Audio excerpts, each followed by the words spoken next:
একটা জিনিস কি খেয়াল করছেন? আমাদের বাংলাদেশের মানুষ তারা হিন্দি মুভি দেখতে দেখতে বা হিন্দি সিরিয়াল দেখতে দেখতে সবাই কিন্তু প্রায় ম্যাক্সিমামই কিন্তু খুব সুন্দরভাবে হিন্দিতে কথা বলতে পারে। অ্যাট দ্য সেম টাইম যারা মালয়েশিয়াতে যায়, মানে বাংলাদেশে যারা মালয়েশিয়াতে যায় কাজ করতে, তারা ওখানে 3 মাস 6 মাস থাকার পরেই কিন্তু খুবই ভালোভাবে মালয়েশিয়ান, মানে খুব ফ্লুয়েন্টলি মালয় ভাষায় কথা বলতে পারে। কিন্তু কেউ কিন্তু ইংলিশে কথা বলতে পারে না, মানে ম্যাক্সিমামই ইংলিশে কথা বলতে পারে না। যে ইংলিশটা আমরা ক্লাস 1 থেকে পড়ে পড়ে বড় হই, এতদিন মানে চর্চা করি, তারপরেও কিন্তু ম্যাক্সিমাম মানুষ কিন্তু ইংলিশে কথা বলতে পারে না। তো আসলে এটার কারণটা কি?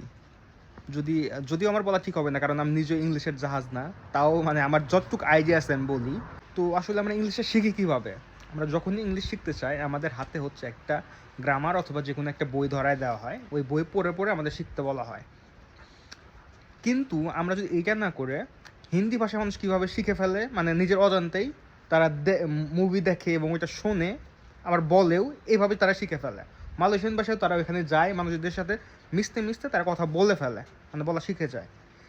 ইংলিশটাও যদি আপনি continuously English movie, English podcast, এবং আপনি যখন ফেসবুক অথবা ইউটিউবে যাবেন, ওইখানেও আপনি ইংলিশ ভিডিওগুলো দেখবেন, ইংলিশ ফানি ভিডিও, সব ভিডিওগুলো আপনি ইংলিশেই দেখবেন।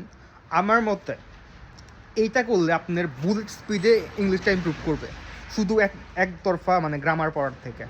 তো আমার এইটাই মনে করি, আপনি যদি ইংলিশের মধ্যেই থাকেন, মানে যখন আপনার স্টার্ট করবেন ইংলিশটা শেখা, আপনার আশেপাশে সব পরিবেশটা আপনি ইংলিশের করে ফেলবেন। মুভি দেখায় ইংলিশে, ফেসবুক স্ক্রল করলেও আপনি দেখবেন যেন ইংলিশের জিনিসগুলোই আপনি দেখেন। অ্যাট দ্য সেম টাইম আপনি ইউটিউবে গেলে ফানি পডকাস্ট অথবা ভিডিও যাই দেখেন, সেগুলো ইংলিশেই দেখবেন। আশা করা যায় আপনার ইংলিশ বুলেট স্পিডে আগাবে। সো আল্লাহ হাফেজ।